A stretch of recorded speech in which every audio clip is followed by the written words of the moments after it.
नमस्ते, मी अश्विनी सई समय सिस्टर चॅनलमध्ये आपल्या सर्वांचं खूप खूप स्वागत आहे। 4:30ला सकाळची सुरुवात झाली। आधी बाहेरचं झाडून काढलं, मग आतलं काढावं म्हटलं। बघते तर भली मोठी गोम घरात। त्या गोमला आधी मारून घेतले। भीतीच वाटली ना मला। बाहेर अंधार तितकं झाडून आले आणि बाहेर किती विजुकाटा असेल, पण काही हरकत नाही। गोमला मारला। सकाळचं वातावरण बघा अगदी फ्रेश आहे। 5:30 वाजले होते। पूर्ण दिवस उगवलाय आणि आपली मनू रात्रभर फिरून सकाळी येते। आपली मस्तपैकी दूध पिते आणि सईपरी कुठं झोपल्यात ना त्यांच्या रूममध्ये जाऊन झोपते आणि पटकन सकाळ सकाळ स्वयंपाकाला लागलेले होते। तुम्हाला सांगते, चपात्या बनवून झाल्यानंतर डाळ कांदा न्यावं म्हटलं। मळ्यात पण होते न्यायला मला आणि सईपरीच्या डब्याला पण होते। तर घरची डाळ आहे ना, थोडं थोडं ह्या वर्षी ना पाट डाळ म्हणतो आम्ही ह्याला। पाट डाळ इतकी पडली ना, खूप पडली। काय जजमेंट चुकलं ह्या वर्षी डाळीचं का माहीत नाही, पण घरची डाळ आहे ना खूप चव लागते आणि आम्ही चवीनं खातो। तर डाळ कांदा करून घेतल्यानंतर बघा सईच्या शाळेची तयारी, जसं की तिचे एक बटन तुटलं होतं, बटन लावायचं काम चालू आहे। आणि इतक्या लवकर स्वयंपाक देवपूजा, अक्षरशः सईपरला पण मी खूप असं लवकर उठवले, पण अचानक बायकांचा फोन आला की ते दुसरीकडे गेला एका दिवसासाठी। इतकं हिरमोड झालं ना, इतक्या लवकर आपण काळजीपोटी उठतो आणि पावसाच्या आत मळ्यातली कामं उरकतं घ्यावं असं चाललं होतं। म्हटलं चला काय हरकत नाही, जे घरातले पेंडिंग काम आहे तीच करायचं चाललंय। जसं की बघा मशीनचं तेल संपलं होतं, तेल पण बदलीत भरून घेतलं आणि मशीनला तेल करायचं होतं।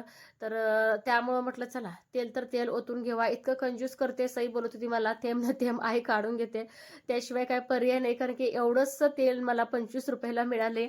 आणि ब्लाऊज वगैरे ना माझ्या जावा आलते ना, शिवलेले ब्लाऊज त्यांना बघायचं होतं डिझाईन वगैरे, तर त्यांना दाखवायला काढलं होतं, ते मी ठेवलेच नव्हते।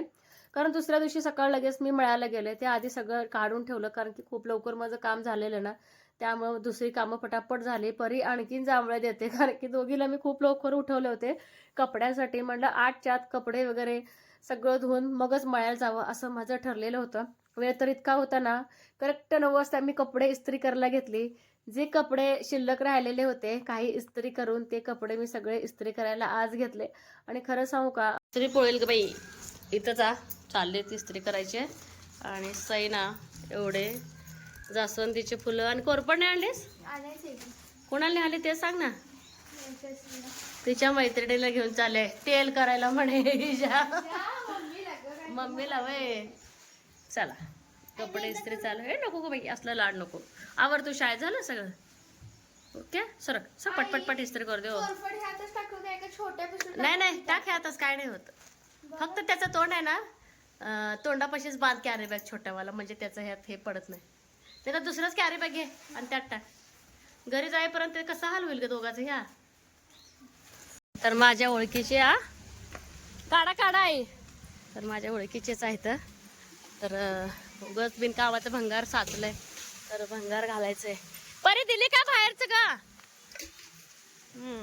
एवढ्या पाट्या काढल्या, काय द्या की, काय करायचंय बघू, देऊन टाका। काय करायचं आई जागत नाही ते, काढा ती पण, ती पायपा काढा होती सगळं वाकण ही काढा।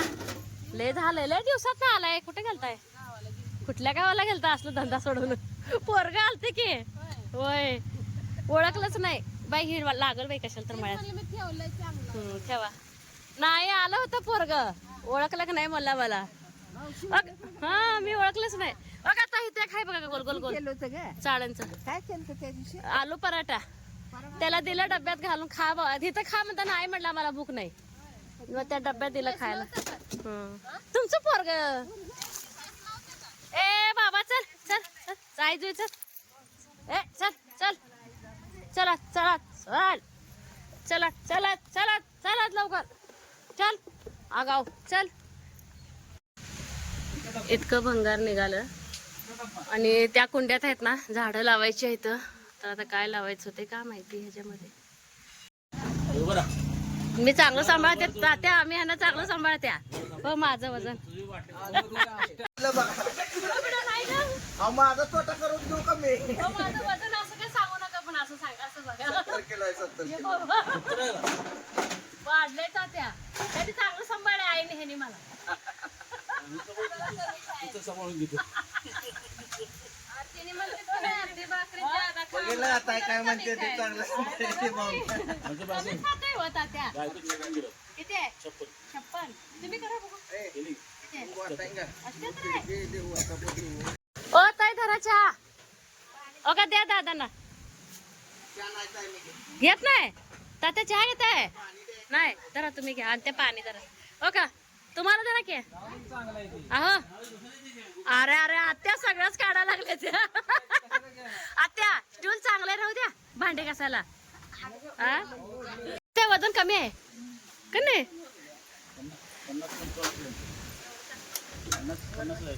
48 48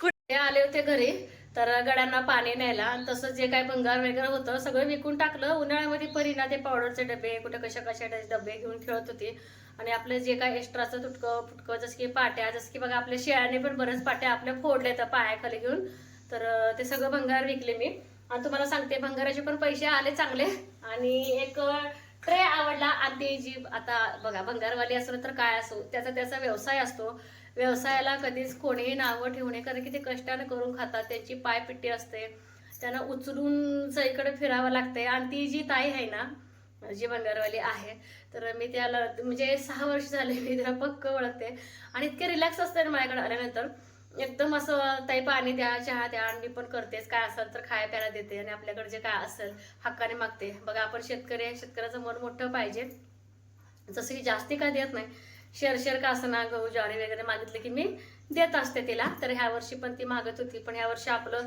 गहू वगैरे पण आपण काही केलं नव्हतं ना त्यामुळे मी तिला काही दिलंच नाही चहा वगैरे केला आणि तुम्हाला सांगते पूर्ण बागेतलं निम्मा अर्धा तरी पसारा गेला भंगाराचा आणि हे ट्रे मला आवडलं म्हणजे तीच मला म्हणत होती की ताई घ्या घ्या नवीन आले तर तुमच्यासाठीच म्हणून मी असं आणलेलं आहे बघा इतकं जाडजूड छान आहे ना स्टीलचं हे ट्रे आणि मला ह्याच्यातली डिझाईन पण खूप आवडली हे बघा जसं की बघा दोघं तिघं जर आले चहासाठी तिघं चौघांचं जर कप अगदी व्यवस्थित असं ह्या ट्रेमध्ये बसल आणि दुसरी गोष्ट एखाद्या बघा आता एकाच ताटामध्ये एका प्लेटमध्ये ना अशी भाज्या चिरून घेतो आपण जसं की बघा कांदा टोमॅटो कढीपत्ता वगैरे ठेवायचं असेल तर एकाच ट्रेमध्ये घेऊन मला बाहेर चुलीवरती स्वयंपाकाला पण न्यायला बरं पडते तर मला लई नाही जास्त नाही 50 रुपयाला मला दिलेलं आहे आणि बाजारात जर घ्यायला गेलं तर खूप महाग आहे 120 रुपयाला मला बोलली ती तर छान दिले ती हे बघा एकदम मस्त जाड आहे हे ट्रे कसं वाटते सांगा आणि विशेष म्हणजे महालक्ष्मीच्या वेळेस ना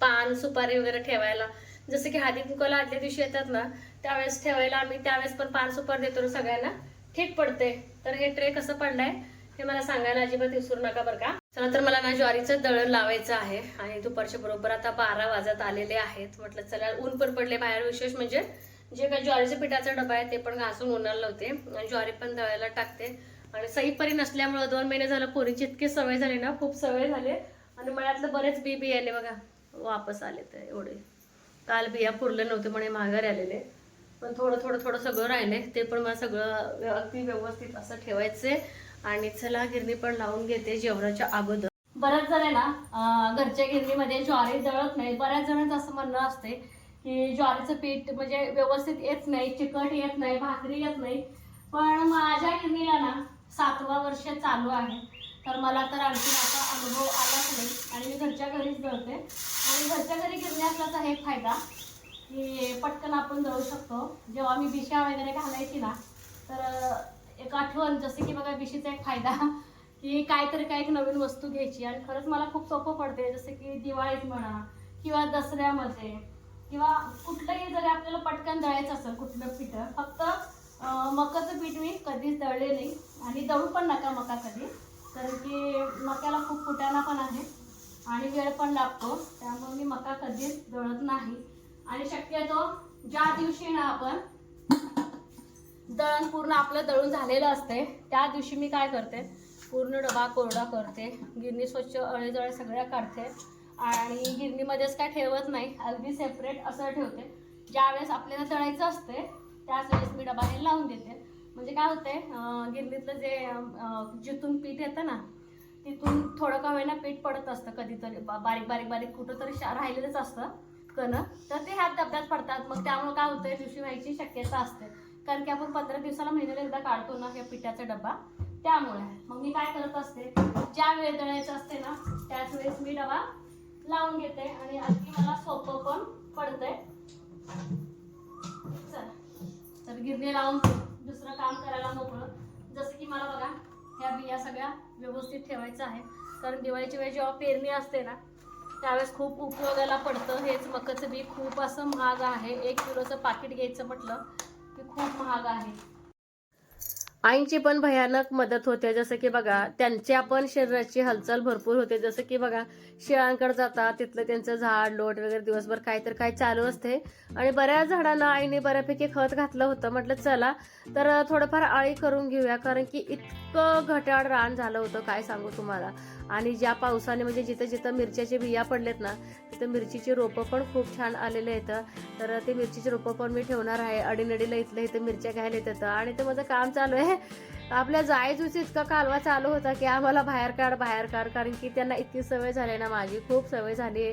आणि पावसामुळे जमीन म्हणजे काय सांगू तुम्हाला अजिबात त्या उकरना इतकं ते घट्ट झालं होतं. आणि पाणी द्यायचं जरी म्हटलं, कारण की आता पाऊस सुट्टीवर गेलाय ना, झाडांना पाणी द्यायचं म्हटलं तरी पाणी ते वरचेवरच राहायला लागले ना.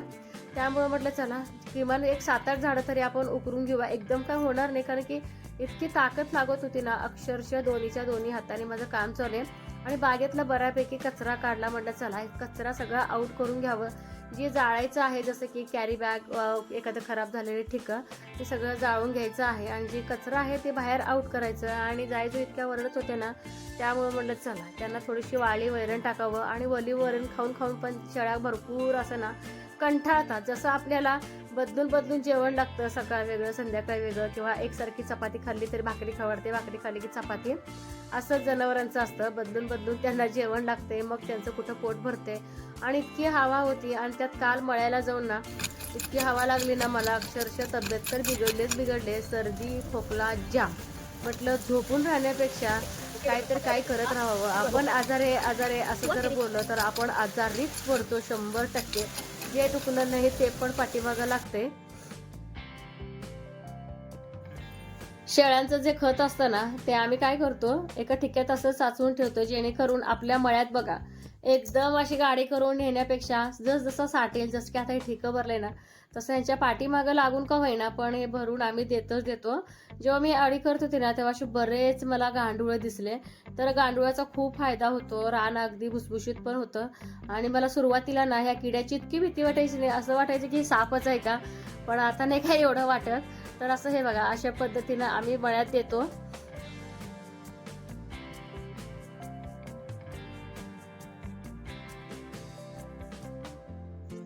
जे गवत वगैरे ना साचलेलं होतं गोट्यामध्ये, तर गवत ना आमचं इथं जाळायचं चालू आहे त्याच्यामध्ये ना, कारण की बघा वैरण वगैरे काय नसते. तर मच्छर चिलटं माशा आपल्या गंगू जवळ होऊ नये यासाठी सासू सुनांचं दूर करायचं चालू आहे. जसं की आपण आपली काळजी घेतो त्याचप्रमाणे जनावरांची पण काळजी घ्यावी लागते, मग ते नीटनेटकं राहतात. आणि ह्या गंगू संगू जाईजुईच्या म्हणजे नादाने ना आमचं एक जगच निर्माण झालेलं आहे. तिथलं तिथं सगळी कामं पटापट. आणि इतकी सवय लागली ना, खूप अशी सवय. आणि इतकं वारं होतं ना, अशा वाऱ्यामध्ये जाळपोळ करायला थोडीशी रिस्क घ्यायला नको वाटत होतं. पण दोघी होतो ना त्यामुळे इतकं काय वाटलं नाही. आणि आईचं माझ्या तशाच गप्पा टप्पा चालू व्हायचं. आणि त्या निमित्तानं पण गोठा इतकं साफसुथरा झालं ना, खूप साफसुथरं झालं. परत अचानक जर पाऊस जर पडला तर किचकिचमध्ये काही करता येत नाही. जे काय गवत वगैरे वाळलेलं साठलं होतं ते परत त्याच्यामध्ये ना किडे मकोडे होतात. आणि इकडे सईपरीला घ्यायला बघा लकी रस्त्यावरती गेलाय आणि त्यांच्या बरोबरनच येतोय. लिंबाच्या झाडाखाली बांधलेल्या आणि एक माणूस आणि एक बाई पळत जात होती. आवाज येत होता. बघतोय तर 3 कुत्री फाडायला लागले त्यांना. हा तोंडात धरले तोपर्यंत त्यांनी मारलं दगडाने. मीच बघितलं पहिला. ह्या रस्त्याने येत होतं का मधल्या? ह्या रस्त्याने या रस्त्याने तिथं म्हणजे गाण्याच्या वडा यायच्या आधी. इथं हा